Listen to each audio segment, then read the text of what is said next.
अजीत श्रीवास्तव जी आप कानूनी सलाहकार भी हैं और कंसल्टेंसी भी चलाते हैं और प्रबुद्ध नागरिक भी हैं। ये बताइए, करीब 100 दिन करीब हो गए हैं किसान धरने पर बैठे हैं, न सरकार बैकफुट पर आ रही है और न ही किसान बैकफुट पर आ रहे हैं। मेरा सवाल है कि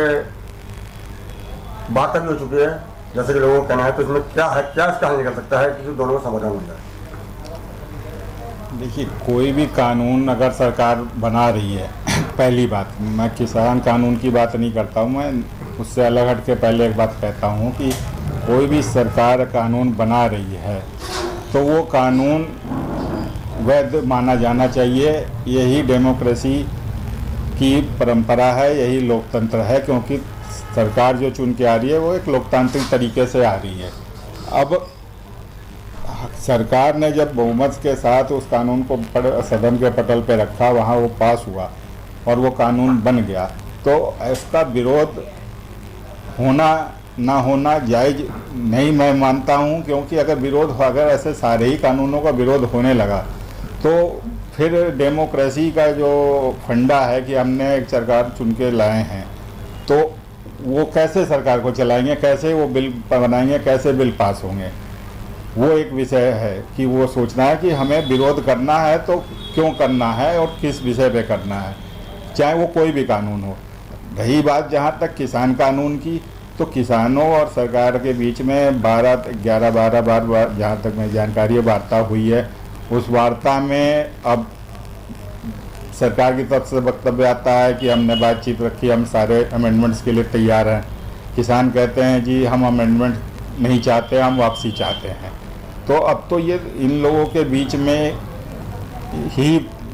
फैसला होना है कि ये इसका निस्तारण कैसे करें, कैसे हो। सरकार बातचीत के लिए तैयार है, किसानों को बातचीत करने में क्या आपत्ति आ रही है, क्या उनकी समस्याएं हैं, क्यों वो पूरी तरीके से वापसी चाहते हैं, ये तो बेहतर तरीके से किसान बता पाएंगे कि उन कानूनों से उन्हें क्या प्रॉब्लम है, क्यों उन्हें वापसी चाहिए। दूसरा मेरा सवाल है कि जो जैसे डीजल, पेट्रोल और रसोई गैस पर आए दिन पैसे बढ़ रहे हैं और इसका सब विरोध कर रहे हैं और महिलाओं की रसोई का बजट बिगड़ गया, इस पर क्या कहना है आपका? और बजट जो पेश हुआ था उसमें भी लोग खामियां बता रहे हैं कि ये हमारे हित में नहीं है। देखिए जी, पहले मैं डीजल और पेट्रोल पे आता हूँ। डीजल और पेट्रोल के जो दाम बढ़ रहे हैं, अभी उसमें आज की खबर है कि उसमें सरकार ने तेल कंपनियों को दिशा निर्देश जारी कर दिए हैं कि वो अब फ़िलहाल कुछ दिनों के लिए, जब तक अगला आदेश नहीं आता है, वो कीमतों में कोई बढ़ोतरी नहीं करेंगे। और केंद्र सरकार राज्य सरकारों के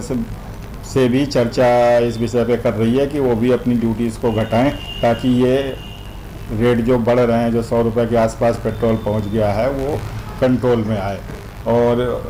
चूँकि तेल कंपनियों को ऑलरेडी आदेशित कर दिया गया है, तो फिलहाल अभी उससे ऊपर तो ये जाएगा नहीं। और अगर कुछ राज्य सरकारें इसमें केंद्र सरकार के भी सामंजस्य बन जाता है, तो हो सकता है 1 अप्रैल के बाद ये इसमें और कमी आए। दूसरा मेरा है, गैस पे तो पैसे बढ़ा रहे हैं, तो गैस से तो महिलाओं के रसोई का बजट बिगड़ जाएगा। ऐसा है जी, अभी जो बजट आया है सरकार का, उस बजट को काफ़ी सारी कंपनियों,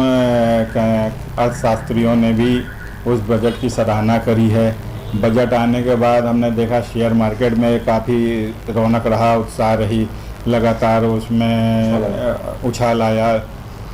तो इकोनॉमिक फोरम के जितने भी लोग हैं, उन्होंने तो बजट को आशावादी बजट बताया और ये भी कहा कि अगले 5 साल के लिए बजट में, और मूलभूत अगर हम अपनी भी बात करें तो जैसे सरकार ने स्वास्थ्य पे बजट लगभग 2.5 से 3 गुना अपने पिछले बजट से आवंटित किया है, उसी तरीके से इंफ्रास्ट्रक्चर पे काफ़ी ध्यान है। तो बजट को तो काफ़ी आशावादी बजट माना जा रहा है, जैसा कि 2020 बीता था और उसके बाद इस बजट को आने के बाद से एक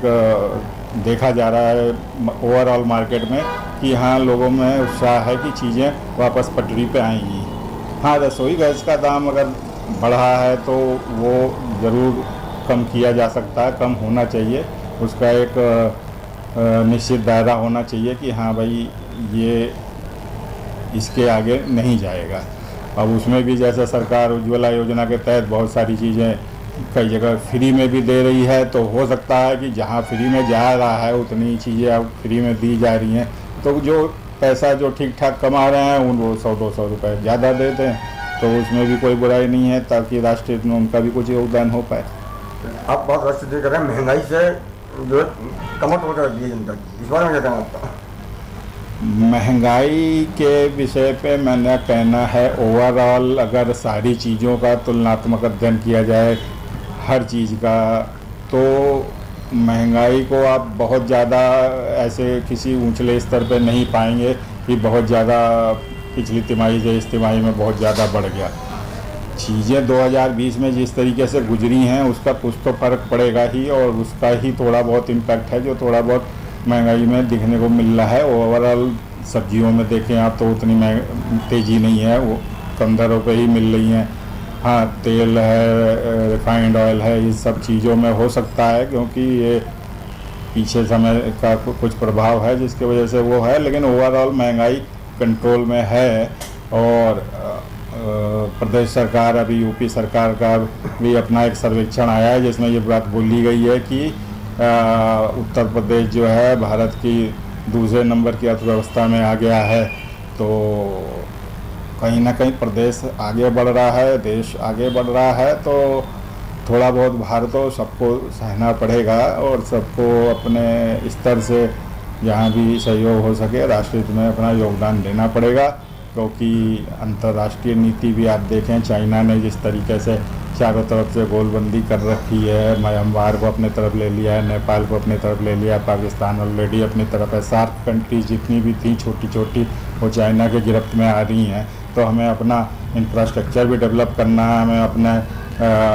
रक्षा बजट को भी बढ़ाना है, तो कहीं ना कहीं तो उन चीज़ों को हमें मैनेज करने के लिए थोड़ा बहुत तो समझौता करना पड़ेगा। तो वो चीज़ों का खास मेरे हिसाब से उतना बड़ा महत्व नहीं है जितना राष्ट्र हित के लिए आदमी को थोड़ा योगदान देने में कोई बुराई नहीं है, आदमी को देना चाहिए।